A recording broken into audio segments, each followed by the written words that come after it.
नमस्कार। इस विशेष phone in कार्यक्रम में मैं नीलम मलकानिया आप सभी का स्वागत करती हूँ।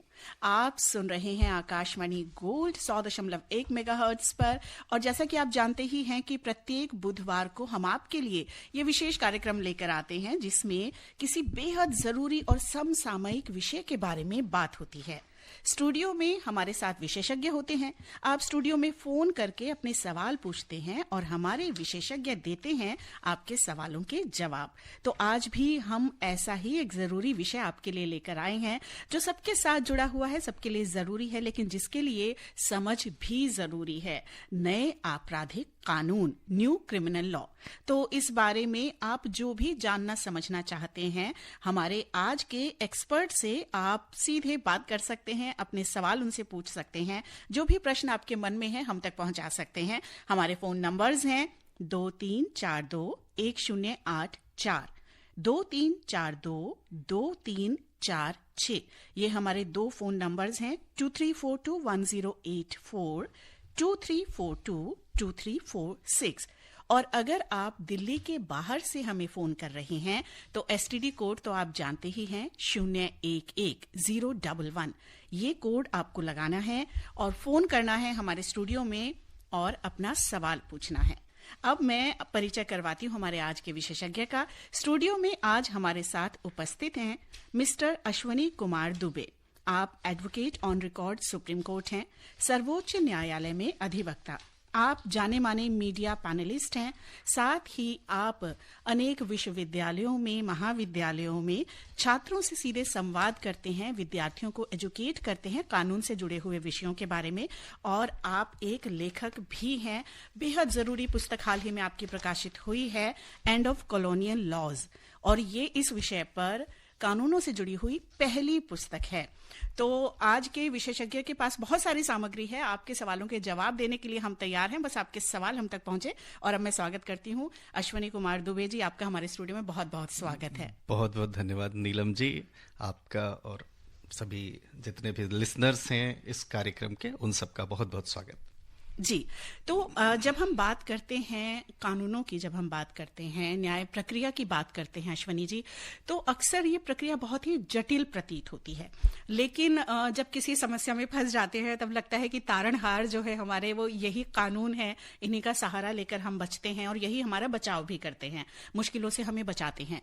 इसलिए इनके बारे में जानकारी भी जरूरी है।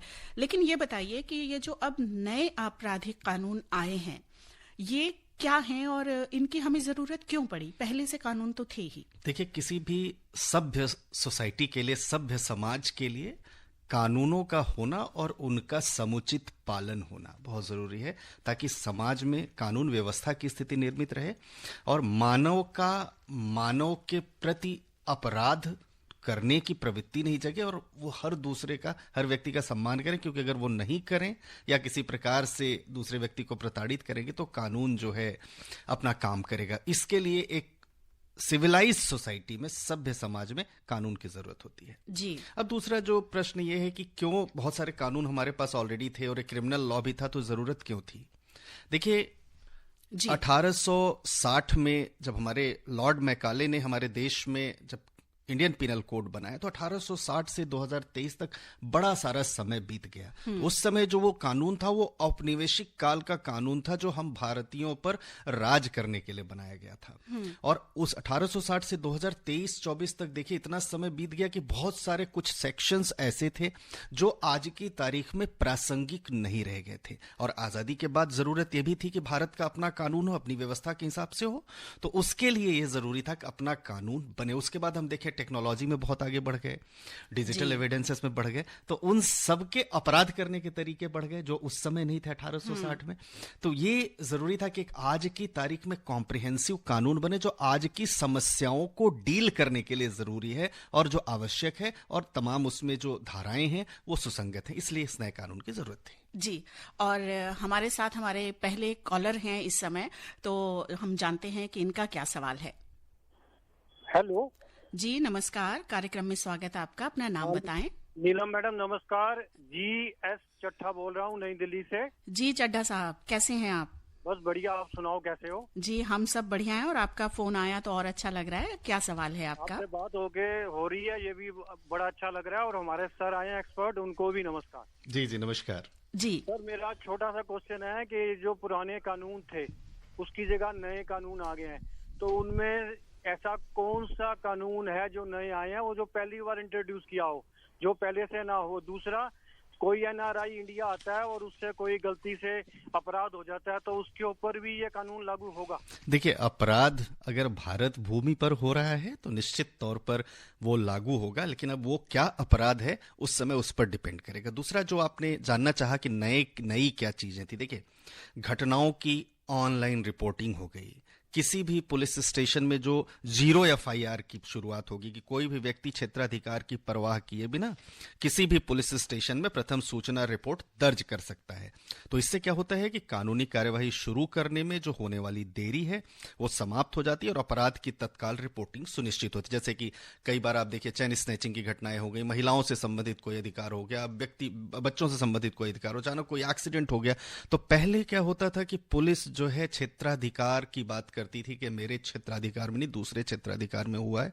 और कई बार होता था कि एक के बाद वो ऑफेंस जो है कमिट करते हुए दूसरे पुलिस स्टेशन में चला जाता। अब कोर्ट अब इस कानून के आने के बाद देखो कि 0 एफआईआर दर्ज होगी और तुरंत जो है पुलिस ड्यूटी बाउंड होगी उस पर काम करने के लिए। तो होगा क्या कि व्यक्ति को त्वरित सहायता मिलेगी। दूसरा, एफआईआर की एक निःशुल्क प्रति देने का इसमें हो गया। पहले एफआईआर की प्रति मिलती थी, या आप पहले सुप्रीम हाईकोर्ट की जजमेंट के बाद वो अपलोड होने लगी थी, तो बहुत सारे प्रोसीजर्स अपनाने पड़ते थे। अब पीड़ितों को कानूनी प्रक्रिया में उनकी भागीदारी सुनिश्चित करते हुए एफआईआर की निःशुल्क प्रति प्राप्त होगी। फिर गिरफ्तारी पर सूचना देने का अधिकार होगा कि जो व्यक्ति गिरफ्तार होगा उसको अपने पसंद के व्यक्ति को अपनी स्थिति के बारे में सूचित करने का अधिकार है। वो फला पुलिस स्टेशन में फला ऑफेंस में गिरफ्तार हुआ है, तो लीगल रेमेडी जो है वो भी मिलने में आसानी होगी। फिर फॉरेंसिक साक्ष्य संग्रह वीडियोग्राफी की भी इसमें बात हो गई, फास्ट ट्रैक जांच की बात हो गई, पीड़ितों को प्रोग्रेस अपडेट, पीड़ितों के लिए मुफ्त चिकित्सा, तो ऐसे करते हुए तमाम वो आज की आवश्यकता के अनुसार जो जरूरत थी वो इस कानून में बदलते हुए इस नए कानून में उनको स्थान दिया गया है। जी, और एक और हमारे कॉलर हैं इस समय हमसे जुड़े हैं। जी नमस्कार। जी नमस्कार, स्वागत आपका कार्यक्रम में। मैं जयकिशन अग्रवाल साइकिल मार्केट चांदनी चौक से बात कर रहा हूँ। जी जयकिशन जी। जो नया कानून आया है ये बहुत अच्छी बात है। मेरे पूछना है कि अगर किसी महिला का उत्पीड़न होता है जी और वो थाने जाती है तो पहली बात तो थाने के अंदर रिपोर्ट लिखने में आनाकानी करते हैं, अगर करते हैं नहीं लिखते हैं तो हमें कहाँ उसकी रिपोर्ट करनी चाहिए जिससे कि एक महिला को जो है न्याय मिल सके। जी। दूसरी बात, जो ये कहा गया है कि पहले अगर रिपोर्ट भी लिख दी गई या झगड़ा हो गया तो आपको पहले बिना उसके बंद किया जाएगा और जांच बाद में होगी और 3 महीने तक अंदर किया जाएगा। तो क्या ये सच्चाई है? जी ठीक है। हमारे पुलिस को ये प्रशिक्षण दिया गया है इन चीजों के लिए कि हमें किस तरीके से रिपोर्ट लिखनी है और हमें क्या करना है, क्योंकि प्रशिक्षण की बहुत जरूरत है नए कानून में। जी, बहुत बहुत धन्यवाद जयकिशन। जयकिशन जी, आपका प्रश्न बिल्कुल वाजिब है कि पुलिस को रिफॉर्म लाने की जरूरत है, रिफॉर्मेटिव होने की जरूरत है और आज की तारीख से प्रशिक्षित होने के, आज की व्यवस्था के अनुसार होने की जरूरत है। बिल्कुल प्रश्न आपका वाजिब है। दूसरा प्रश्न आपने कहा कि अगर किसी महिला के साथ अपराध होता है और वो पुलिस स्टेशन जाती है, उस परिस्थिति में क्या होगा? देखिए, महिलाओं को लेकर के पहले भी और आज भी हमारे देश की जो व्यवस्था रही है बड़ी उसमें उन्होंने सुप्रीम कोर्ट की चाहे आप जजमेंट्स देख लीजिए, चाहे तमाम निर्भया कांड के बाद जो आपराधिक कानूनों में परिवर्तन हुए वो देख लिया, और आज की तारीख में हमेशा से उनको प्रायोरिटी दी गई, उनके संबंधित जो अपराध है महिलाओं और बच्चों से संबंधित उनको वरीयता दी जाएगी। और अब इस नए कानून में तो पुलिस स्टेशन जाने से भी छूट है, यानी महिलाओं को 15 साल से कम उम्र के व्यक्तियों, 60 साल से ऊपर के व्यक्तियों और विकलांग या गंभीर बीमारी वाले लोगों को पुलिस स्टेशन जाने से छूट दी गई है। और महिलाओं और बच्चों के खिलाफ जो अपराध हैं उसमें विशेष रूप से उनकी अगर बात करें तो उनको संबोधित करने, केंद्रित सुरक्षा और न्याय सुनिश्चित करने के लिए भारतीय न्याय संहिता में एक नया अध्याय भी जोड़ा गया है। तो 0 एफआईआर एक जो है जो कॉन्सेप्ट है, एक तो वो, और दूसरा EFIR माने आप पुलिस स्टेशन नहीं भी जाते हैं, अब जहां पर भी हैं वहां से अगर आप इलेक्ट्रॉनिक मोड से भी अपनी कंप्लेंट करते हैं तो वो concern police station duty bound होगा, उसकी जिम्मेदारी होगा कि एफआईआर दर्ज करके वो जांच करे। अब तीसरी बात आपने कहा कि कई बार जो है झूठे मुकदमे बिना जांच किए भी होते हैं। देखिए, जांच किसी भी आपराधिक कानून की एक प्रक्रिया है और किसी भी केस में एफआईआर दर्ज होने का मतलब, प्राथमिकी दर्ज होने का मतलब नहीं है कि वो व्यक्ति जो है उसको सजा मिल गई। सस्पेक्ट, एक्यूज्ड और कन्विक्ट, इन तीनों के स्टेज में अंतर होता है।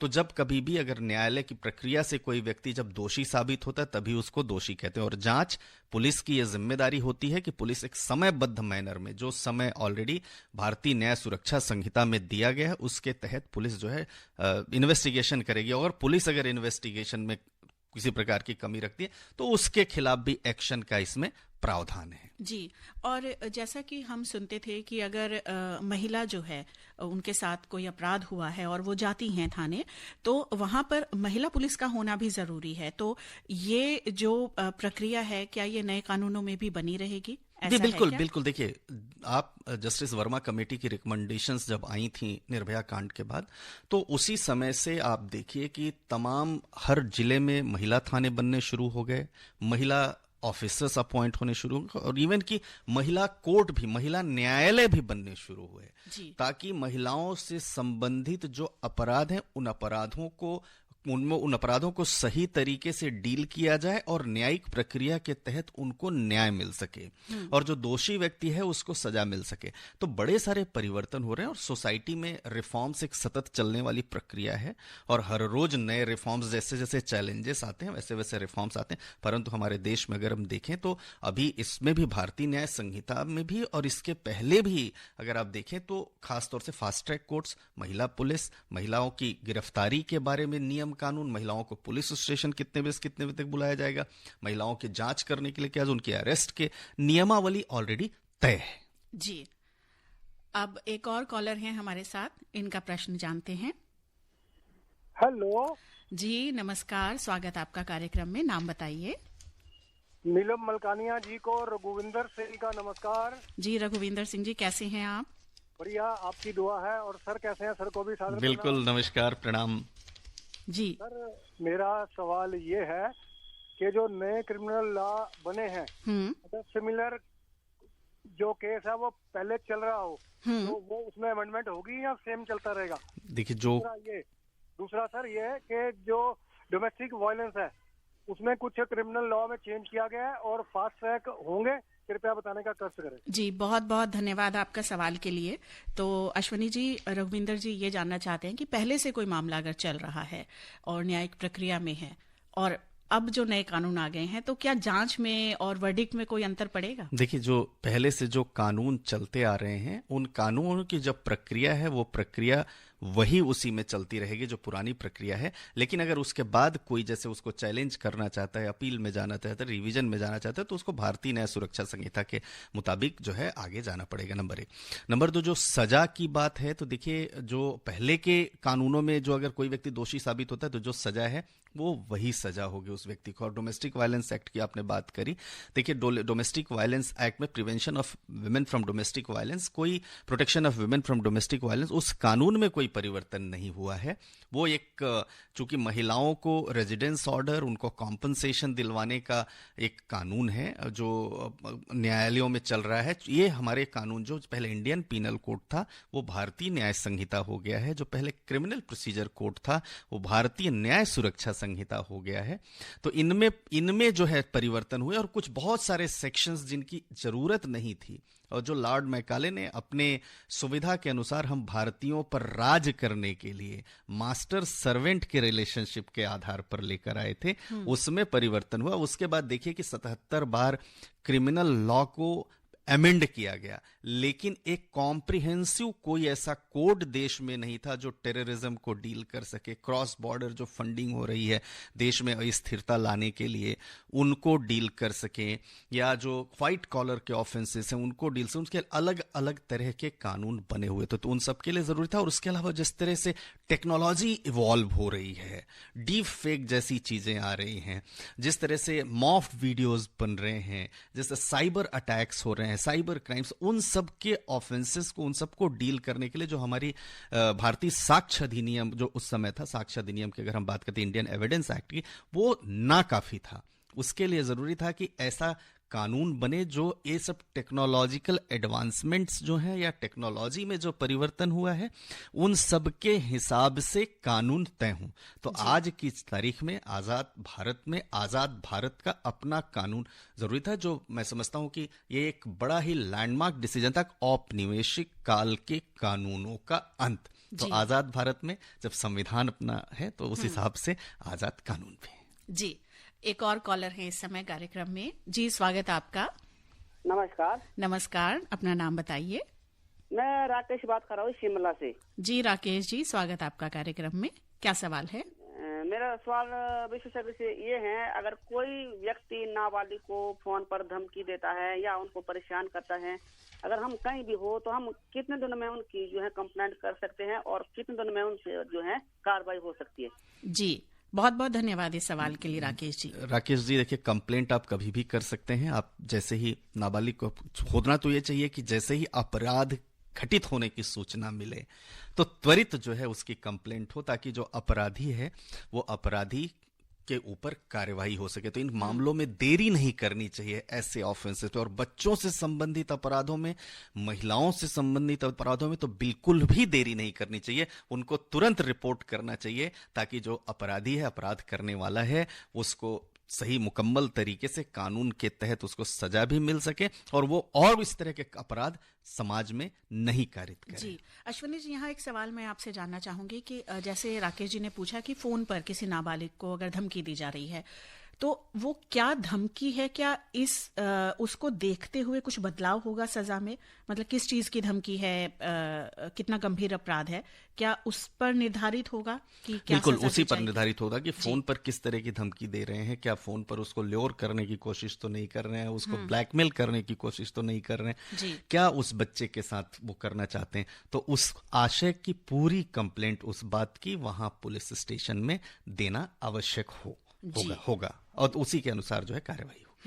तो अक्सर ऐसा भी होता है कई बार कि हम ही शिकायत करने में देर कर देते हैं और फिर जो अपराधी है उसे बच निकलने का समय मिल जाता है। एक और कॉलर हैं इस समय लाइन पर, उनसे बात करते हैं।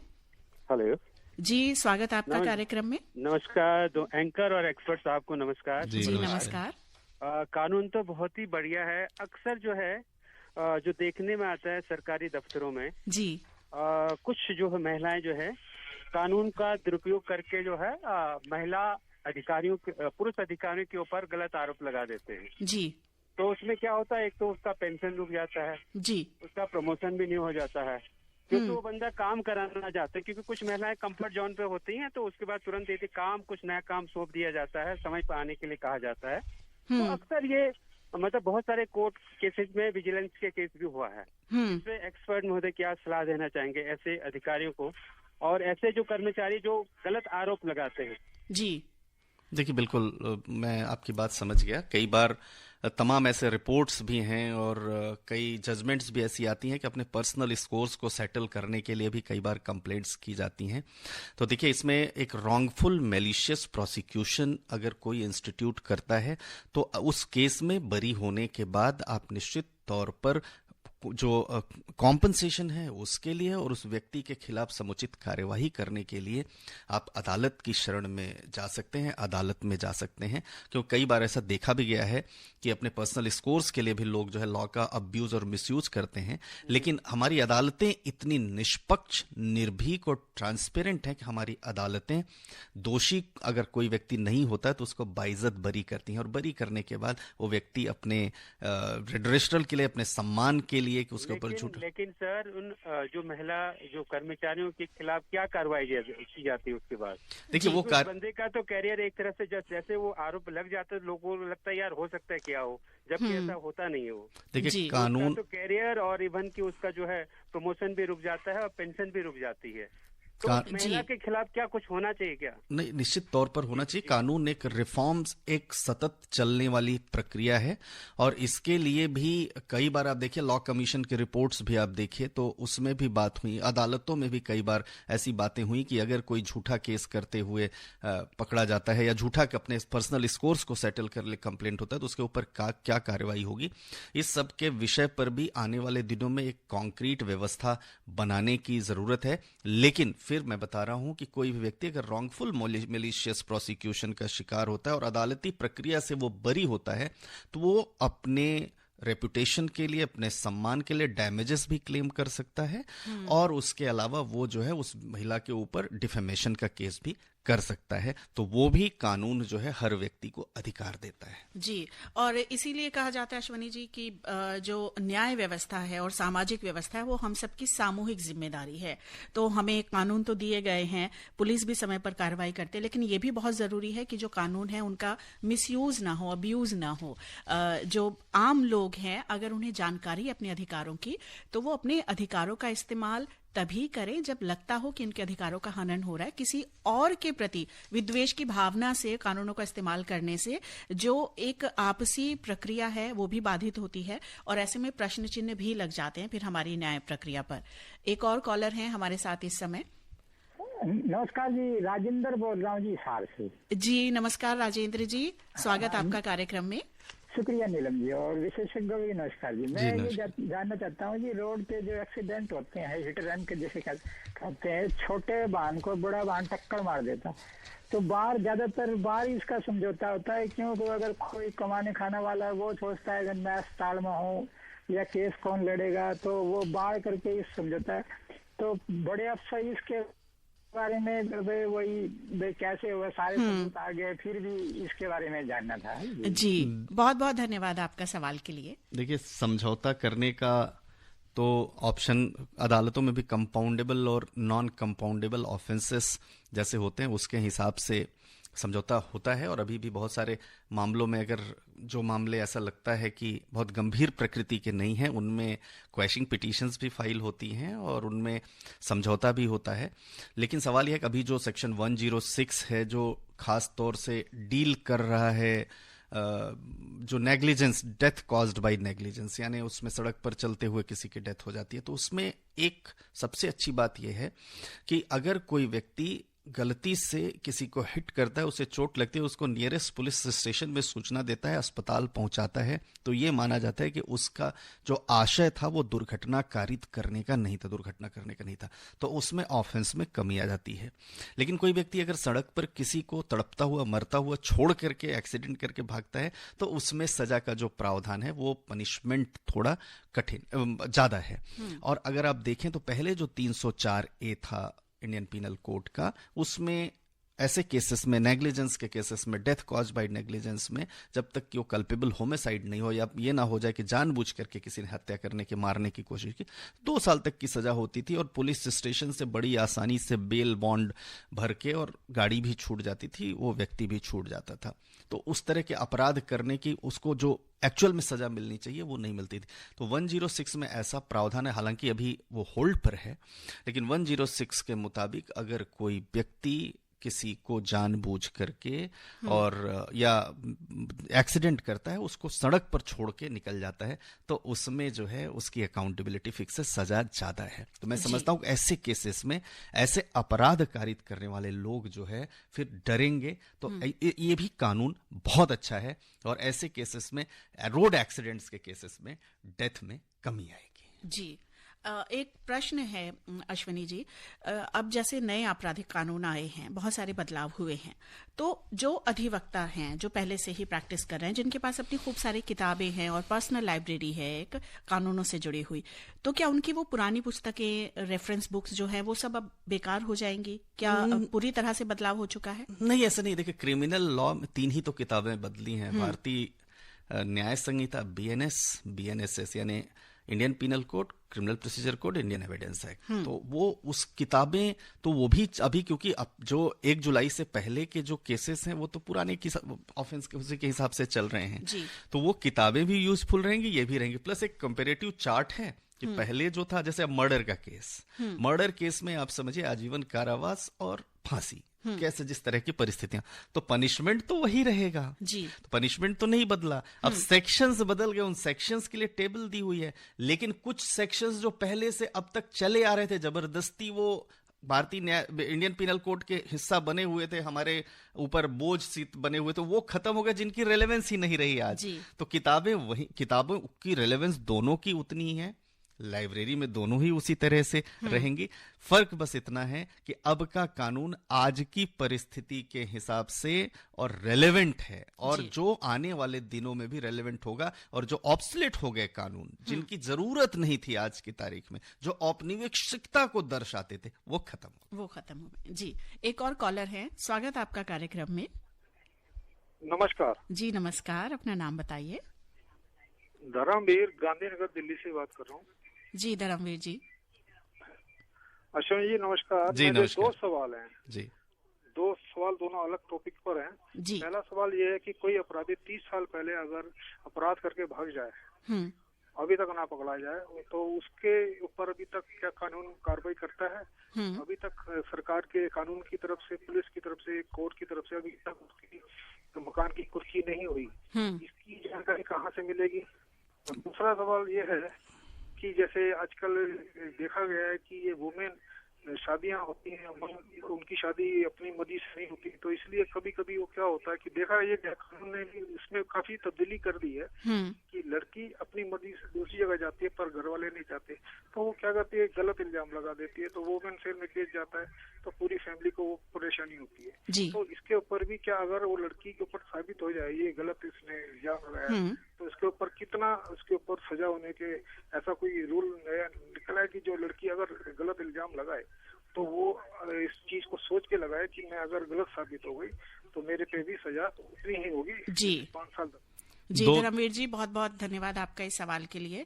तो अश्विनी जी, पहले वाला सवाल लेते हैं। 2 प्रश्न पूछे धर्मवीर जी ने। पहला प्रश्न पूछा कि 30 साल से कोई व्यक्ति अगर अपराधी जो है नहीं पकड़ में आया तो उसको कैसे पता चलेगा? तो जो जिस थाने में अपराध वो कारित हुआ है, उस थाने का जो जुरिस्डिक्शनल कोर्ट है, वो वहां जाकर के, माने जो क्षेत्राधिकार वाले, जैसे गांधीनगर में रहते हैं तो कड़कड़डूमा कोर्ट में जाके गांधीनगर पुलिस स्टेशन का कौन सा और किस अपराध किस नेचर का है, तो वहां उसके बारे में सूचना मिल सकती है। दूसरा उन्होंने कहा 30 साल में, तो देखिए एब्सकॉन्डर डिक्लेयर करने का जो पहले क्रिमिनल प्रोसीजर कोड था हमारा, उसके मुताबिक एब्सकॉन्डर डिक्लेयर करने का, भगोड़ा घोषित करने का धारा 82 में प्रावधान था और धारा 83 में उसकी कुर्की करने का प्रावधान था।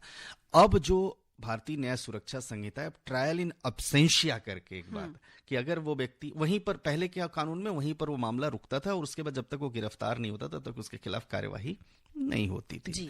अब जो है ट्रायल इन अब्सेंशिया की बात में यह है कि अगर वो व्यक्ति नहीं भी पकड़ में आ रहा है तो भी उसके खिलाफ न्यायालय में समुचित जो मुकदमा है वो चलाया जाएगा और उसको सजा होगी। तो ये दोनों बातें हैं। तो एक तो पहले प्रश्न का उत्तर है, 30 साल हो या जितने भी साल हो, अपराधी कहीं भी हो, अगर वो जब भी पकड़ा जाएगा उसको कानून के मुताबिक जो है सजा मिलेगी, क्योंकि कानून अपना काम करता है। दूसरी बात आपने महिला संबंधित जो अपराध हैं उनकी बात कही। देखिए, महिला संबंधित अपराधों में भी अगर कई फैमिली डिस्प्यूट्स होते हैं और कई बार अदालतों से ऐसा समझ में आता है कि वो महिला का जो आरोप था वो आरोप गलत था और बाइज्जत बरी हो जाते हैं, तो फिर आप उसके लिए कॉम्पनसेशन के लिए और डिफेमेशन के लिए ऑलरेडी केस फाइल कर सकते हैं कोर्ट में जाकर के। लेकिन अब एक ये भी बात है कि जरूरत इस बात की है कि जो रॉन्गफुल मेलिशियस प्रोसिक्यूशंस हैं उनके बारे में अकाउंटेबिलिटी फिक्स की जाए। तो उसके लिए एक रिफॉर्म सतत चलने वाली प्रक्रिया, और मैं समझता हूं कि इस पर भी आने वाले दिनों में हमारे जो लॉ मेकर्स हैं कुछ न कुछ ऐसा करेंगे कि अगर कोई मुकदमा झूठा पाया जाता है या व्यक्ति अपने व्यक्तिगत स्कोर्स को सेटल करने के लिए वो मुकदमा करता है, तो किस प्रवृत्ति का मुकदमा है उस हिसाब से उस पर सजा तय होनी चाहिए। ये भी हमारे लॉ मेकर्स को सोचना चाहिए इसके बारे में। जी, और इसीलिए हम कहते हैं कि जो सामाजिक ताना बाना है उसमें भी लगातार बदलाव की जरूरत है, अगर हम अपने लिए बेहतर समाज चाहते हैं। क्योंकि ऐसी परिस्थिति आए ही ना, घर में जो बेटियां हैं थोड़ा उन्हें भी अपनी बात रखने का अधिकार दिया जाए, और जो शादी जो है वो जीवन का बहुत अहम फैसला होता है। ऐसे में जो माता पिता हैं वो जोर जबरदस्ती करने की बजाय अगर पहले बेटी से बात कर लें ठीक से, या अपने बेटे से ठीक से बात करें, क्योंकि 2 लोगों का जीवन जुड़ना है और आगे जो तीसरी पीढ़ी आने वाली है, फिर उनका जीवन भी प्रभावित होगा। तो इसलिए बहुत महत्वपूर्ण जो फैसले होते हैं, हम ऐसा मानते हैं कि उसमें सभी की राय होना, सभी का एक मत होना बहुत जरूरी होता है, ताकि आगे जो जटिलताएं आने वाली है उनको रोका जा सके। तो सामाजिक ताने बाने में भी थोड़े बदलाव की जरूरत होती है। अश्वनी जी, ऑन अ लाइटर नोट मैं आपसे जानना चाहती हूँ, हमने बहुत सारे धारावाहिकों में और फिल्मों में आईपीसी की बहुत सारी धाराओं के नाम सुने हैं। जैसा कि अक्सर हम जानते हैं कि कोई बेईमानी करता है, ठगी करता है तो 420 उसके लिए धारा है, या हत्या है और या फिर गैर इरादतन हत्या है तो 302, 307। तो अब जो हैं जैसे कि नए आपराधिक कानून आए हैं, तो क्या ये सारी धाराएं जो हैं वो बदल गई हैं, और क्या इनके बारे में सभी को जानकारी होना जरूरी है? नहीं, देखिए, पहले जो जैसे आपने कहा कि चीटिंग की बात थी, कहते थे 420 काम करते, तो वो 420 धारा नंबर बदला है, यानी वो 318 हो गया है। तो जो पहले इंडियन पीनल कोड की धारा 420 थी, अब वो भारतीय न्याय संहिता की धारा 318 में कवर होगा।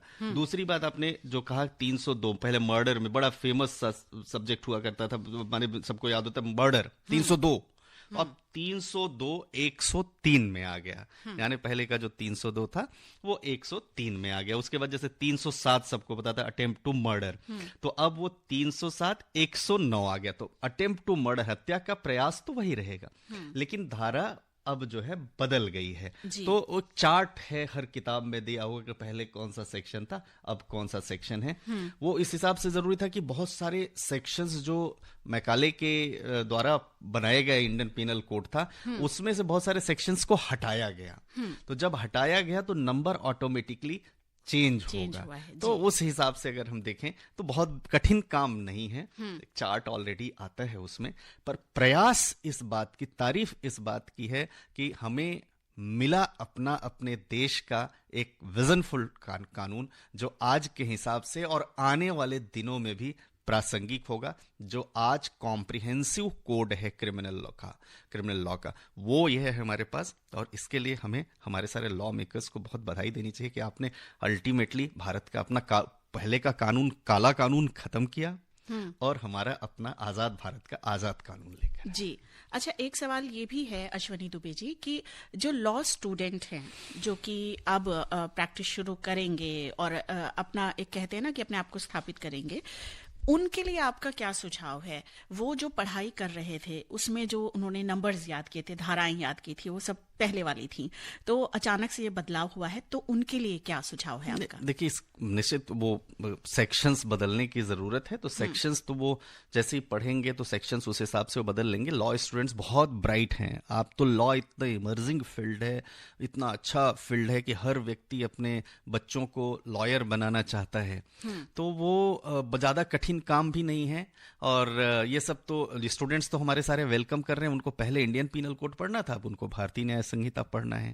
तो बहुत ज्यादा कुछ परिवर्तन नहीं हुआ है कानून में की, लेकिन यह है कि सेक्शंस जो बदले हैं, कुछ नई चीजें जो ऐड हुई हैं, वो जरूर उनको देखना पड़ेगा। तो वो सब समय के हिसाब से उनको यूज टू हो जाएंगे और सेक्शंस भी उनको याद हो जाएंगे। हम सबको भी, तो हम सब भी प्रैक्टिशनर हैं, हम सब भी लॉ के स्टूडेंट्स हैं, हर रोज कुछ न कुछ पढ़ते रहते हैं। तो वो पढ़ते चीजें जो है याद हो जाती है जी। तो उत्तराखंड से हमें एक सवाल मिला है, मनोहर सिंह जी ने पूछा है, ये जानना चाहते हैं कि नए कानून के तहत यदि कोई न्याय के लिए दरवाजा खटखटाता है लेकिन केस लड़ने के लिए पैसे नहीं है उनके पास, तो सरकार की तरफ से निःशुल्क कानूनी सहायता क्या उन्हें मिल सकती है? किस स्तर पर मिलेगी? क्या करना चाहिए? देखिए, अब तो भारत की न्याय व्यवस्था, भारत का न्याय देने का तरीका इतना सुगम सरल है, और सरकारों ने और कोर्ट्स ने, हमारे ऑनरेबल सुप्रीम कोर्ट ने और हाई कोर्ट ने जगह जगह देखिए लीगल एड के उन्होंने प्रावधान किए हैं। तो कोई व्यक्ति अगर उसके पास आर्थिक रूप से वो सक्षम नहीं है, तो उस जगह के, चाहे अगर जिले में मुकदमा है तो जिला स्तर पर जो उनके लीगल एड में जाकर के, जो अगर हाई कोर्ट का है तो हाई कोर्ट में भी बने हुए हैं, सुप्रीम कोर्ट में है तो सुप्रीम कोर्ट में, हर जगह लीगल एड के काउंसिल्स हैं, पैनल काउंसिल्स हैं, जो उनके लिए सरकार ने जिनको नामित कर रखा है, वो वहां जाके अपनी अर्जी लगाएंगे, और जो वहां बैठे हुए ऑफिशियल्स हैं वो उन्हें लॉयर प्रोवाइड करेंगे। तो ऐसा नहीं है, न्याय सबके लिए, न्याय का दरवाजा खुला। आप कोविड के समय में भी देखिए कि न्याय का दरवाजा किसी के लिए बंद नहीं हुआ था। तो वो व्यक्ति वहां जाकर लीगल एड में जरूर अपने लिए लॉयर ले सकते हैं। जी।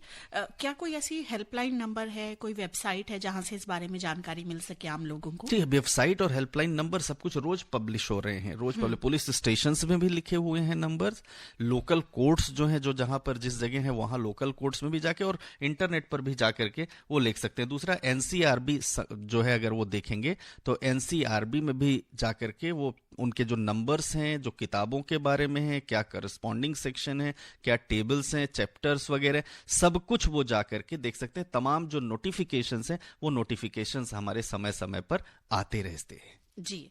तो मैं आपको बताऊं, सभी श्रोताओं को एक बार फिर से याद दिला दूं कि आप एक विशेष फोन इन कार्यक्रम सुन रही हैं और इस फोन इन कार्यक्रम में आज का हमारा विषय है नए आपराधिक कानून, न्यू क्रिमिनल लॉज।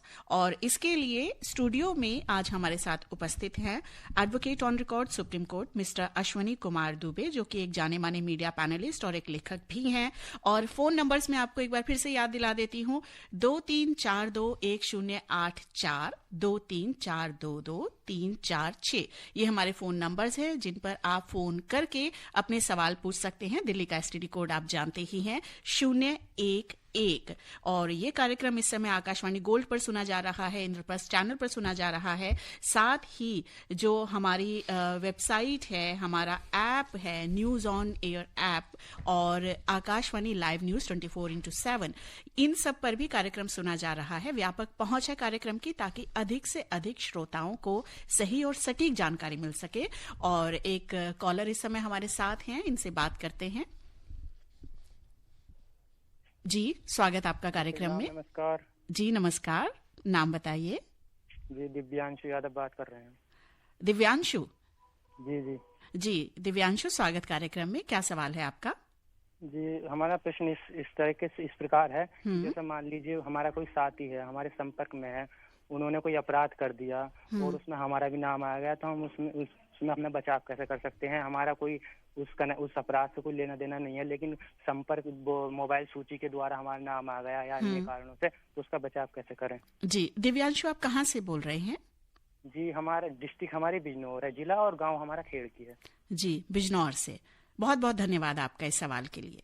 जी, देखिए दिव्यांशु, अगर मान लीजिए आपके किसी साथी ने कोई अपराध किया है और आपका उस अपराध में बिल्कुल ना तो उसके बारे में सूचना है आपको और ना ही उस अपराध को कारित करने में आपका कोई सहयोग है, सिर्फ इसलिए कि मोबाइल कम्युनिकेशन के बेसिस पर आपका है, तो वो कम्युनिकेशन किस नेचर का था ये जांच में सामने आएगा। और पुलिस जब कभी भी अगर मान लीजिए आपको जांच में सहयोग करने के लिए बुलाती है, तो वहाँ हर नागरिक का कर्तव्य होता है कि वो वहाँ जाएं और अपनी बात कहें। और आपने अगर इसका अपराध में आपकी संलिप्तता बिल्कुल नहीं और सिर्फ नाम आपके जो साथी हैं जिसने अपराध किया उसने किया, तो कोर्ट्स देखिए इस बात को कि जो मेमोरेंडम स्टेटमेंट होती है एक्यूज की, वो भी पुलिस कस्टडी में ली गई, उसकी रेलेवेंस थोड़ी कम होती है। तो आप वो जाकर के वहाँ पुलिस के सामने अपनी बात कह सकते हैं, दिखा सकते हैं, और अगर आप दोषी नहीं है तो निश्चित तौर पर फर्स्ट हैंड पर आपको पुलिस उस मामले से निकालेगी। लेकिन उसके बाद भी पुलिस नहीं निकालती तो आप अदालत में भी जाकर के अदालती प्रक्रिया के माध्यम से भी आप जो है उसमें अपने मामले को ले जा सकते हैं। अगर आपका रोल नहीं है तो आप क्वेश्चन पिटीशन के लिए हाई कोर्ट भी जा सकते हैं। अगर मान लीजिए पुलिस ने फिर भी चार्जशीट फाइल कर दी आपके खिलाफ और आपका नाम नहीं निकाला, तो अदालत के सामने भी अपनी बात वो चार्ज के स्टेज पर अपने वकील साहब के माध्यम से कह सकते हैं और रख सकते हैं। जी, और अश्वनी जी, मुझे लगता है कि यहाँ फिर से माता पिता की भूमिका आ जाती है। अक्सर पेरेंट्स को बहुत जल्दी ये पता चल जाता है कि हमारा बच्चा जिस संगत में है वो संगत उसके लिए ठीक नहीं है, और अक्सर ऐसा होता भी है कि माँ बाप बच्चे को बार बार टोक कर कहते हैं कि आप उनके साथ ना रहें क्योंकि उनके बारे में हमने कुछ ठीक नहीं सुना है। बच्चे दोस्ती के चक्कर में इन बातों को इग्नोर कर देते हैं। तो मुझे लगता है कि यहाँ पर माता पिता जो कह रहे होते हैं, क्योंकि वो अनुभव से कहते हैं, दूसरा वो बहुत चिंतित होते हैं अपने बच्चों के लिए। दूसरे के बच्चे को तो टोका नहीं जा सकता, तो ऐसे में अगर सलाह दी जा रही है, पेरेंट्स कुछ कह रहे हैं, तो उस पर भी हमें ध्यान देने की जरूरत है। क्योंकि जब कहीं किसी मुसीबत में फंसते हैं तो सबसे पहले वही दो चेहरे होते हैं माता पिता के जो हमें याद आते हैं, और वही रात दिन हमारे साथ होते हैं जो उस मुसीबत से हमें निकालने का प्रयास कर रहे होते हैं। ऐसे में बहुत सारा पैसा, बहुत सारी मेहनत और कई बार तो सामाजिक प्रतिष्ठा भी दांव पर लगी होती है। तो मुझे लगता है कि युवाओं को भी इस बारे में थोड़ा सोचने की जरूरत है। आप क्या कहेंगे अश्वनी जी? जी बिल्कुल, देखिए माँ बाप पहली हमारी पहले गुरु होते हैं जो हमें सिखाते हैं समाज में कैसे बर्ताव करना है, कैसे रहना है, कैसे सम्मान करना और कैसे किसी आपराधिक प्रवृत्ति में नहीं फंसना है और किस तरह की सोहबत में रह रहे हैं, क्या कंपनी है। पेरेंटिंग बहुत ज़रूरी है और पेरेंट्स को हर बात बताना भी बहुत ज़रूरी है और सही और गलत दोनों निर्णय लेने से पहले पूछना जरूर, क्योंकि उनका एक्सपीरियंस बहुत काम करेगा। तो माँ बाप आपके अपने हैं और माँ बाप से ज़रूर ऐसी बातों करें और माँ बाप का कर्तव्य बनता है अपने बच्चों के लिए कि वो उन्हें हर रोज़ नई बात शिक्षित करें, उन्हें संस्कारों के बारे में बताएं, उन्हें अच्छे जैसे सामाजिक जीवन कैसे जीना है और क्या सही है क्या गलत है इसके बारे में उन्हें ज़रूर रोज बताएं, ताकि ऐसे बच्चे जो, क्योंकि बच्चे किशोर का मस्तिष्क जो है उतना विकसित नहीं होता तो उसे सही और गलत का पता नहीं होता है। तो सही और गलत का पता उनके माँ बाप ही उनको दे सकते हैं। तो माँ बाप की जिम्मेदारी है कि अपने बच्चों के हर छोटी छोटी जो चीज़ें हैं, जो डेवलपमेंट्स हैं या कुछ नोट कर रहे हैं उसको देखें और उसके तह पर पहुंच के फिर उन्हें समझाएं। जी अच्छा, अब मैं आपकी पुस्तक के बारे में थोड़ा सा जानना चाहती हूँ। आपकी हाल ही में एक पुस्तक जारी हुई है, एंड ऑफ कॉलोनियल लॉज। तो ये बताइए कि जो नए आपराधिक कानून हैं इन्हें समझने में किस तरह की पृष्ठभूमि आपकी पुस्तक से हमें मिल सकती है? देखिए, ये पुस्तक ऐसी है कि आज के क्यों जरूरत थी इस कानून को बदलने की, क्यों जरूरत थी। अब हमने face to face encounter lord Macaulay का और आज का अपना कानून, उसको विषय को लेकर के, और कैसे दुनिया में जैसे टेक्नोलॉजी बढ़ रही है उसके हिसाब से जो हमारा पुराना कानून था वो सक्षम नहीं था। ऑर्गेनाइज्ड क्राइम, मॉब लिंचिंग, महिला संबंधित अपराध, टेररिज्म से संबंधित अपराध, और कैसे फास्ट ट्रैक कोर्ट से समयबद्ध तरीके से 3 साल के अंदर मुकदमों का निर्णय हो, ताकि जो लंबी प्रक्रिया थी अदालती प्रक्रिया वो जटिलता खत्म हो और सहज, सुगम, सरल और सुलभ न्याय हर व्यक्ति को मिले तभी। और जो व्यक्ति गलत तरीके से किसी मामले में फंस गया तो वो उस अदालती प्रक्रिया से सही बाहर निकले, ताकि उसका सम्मान जो है बरकरार हो। तो इसके लिए जरूरी है इस कानून की, इस किताब में हमने एंड ऑफ कॉलोनियल लॉज में उसका वर्णन किया। मैं इस बारे में आपसे बातचीत जारी रखूंगी, लेकिन एक कॉलर है, उन्हें ज्यादा प्रतीक्षा नहीं करवाते, बात करते हैं उनसे। जी, कार्यक्रम में स्वागत है आपका। नमस्कार। नमस्कार जी, मैं ये पूछना चाहता हूँ कि अगर कोई खतरा महसूस हो, कोई व्यक्ति अपने पहले से नामजद की रिपोर्ट दे दे उच्च अधिकारी को, तो उसके बाद सारे के सारे जो जिसके नाम दिए जाते हैं सब अरेस्ट हो जाते हैं। ऐसा कोई झूठा ही दे दे। तो एक केस ऐसा आया था हमारे सामने कि उसमें एक व्यक्ति को खतरा था और कुदरती वो व्यक्ति को 2-4 दिन बाद या 1 हफ्ते बाद उन्हीं में से किसी एक आदमी ने उनको मार दिया, वो उनका मर्डर हो गया। तो जैसे उन्होंने तो एक से खतरा था, उन्होंने पूरे मोहल्ले का, पूरे इलाके के जितने भी यंग लड़के थे सबका जीवन बर्बाद कर दिया, सबको सजा हुई। तो ये इस कोर्ट ने इस चीज को क्यों नहीं देखा कि अगर ये दुश्मनी एक से है तो सबके नाम लिखवा देता है, क्योंकि कई व्यक्ति ऐसे। जी ठीक है, आप मुझे एक बार अपना नाम बताएं। जी, मुझे लगता है कॉल डिस्कनेक्ट हो गई, थोड़ा हमें सुनाई भी कम दे रहा था, डिस्टरबेंस थी, लेकिन इनका सवाल हम समझ गए। ये कहना चाह रहे हैं कि किसी व्यक्ति को अगर किसी से खतरा है और वो पहले से ही कोई शिकायत देते हैं और अचानक कुछ हो जाए तो जितने लोगों का नाम उस सिलसिले में आता है सभी को सजा हुई, क्या ऐसा होता है? नीलम जी, देखिए, अदालत बिना सबूत के सजा किसी को नहीं देती है जी। और अगर मान लीजिए एक अदालत ने सजा दी तो हमारी दूसरी जो अपीलेट अदालतें हैं, जैसे सेशन कोर्ट ने सजा दिया तो हाई कोर्ट ने दिया तो सुप्रीम कोर्ट, कई मामलों में आपने देखा होगा कि सुप्रीम कोर्ट ने हाई कोर्ट के दिए हुए फैसले को पलट दिया इस बात पे कि सबूत ही नहीं थे तब भी उस व्यक्ति को सजा दे दी जी। तो ये ब्यूटी है हमारे कानून की कि हमारे पास अगर गलत तरीके से कोई फंसता है तो वो ऊपरी अदालत में जा करके अपनी बात को कह सकता है बिना सबूत के सजा दी। अभी उनका किस स्टेज पर केस है, क्या परिस्थितियां हैं, उस पर डिपेंड करेगा, परंतु अगर गलत सजा दिया है एक अदालत ने तो वो, और इनको लगता है कि वो दोषी नहीं है, तो वो उसकी अपील में जा सकते हैं जी। अच्छा, ऐसे में एक सवाल ये भी आता है कि पहले तो हम पुस्तक की जो बात है वो हम इसके बारे में थोड़ा सा जानना चाहेंगे ताकि जो हमारा विषय है उसके बारे में और क्लैरिटी मिल सके। और एक सवाल ये भी है कि जो भाषा है, न्याय प्रक्रिया की जो भाषा है, अक्सर इसमें अंग्रेजी का ज्यादा उपयोग होता है।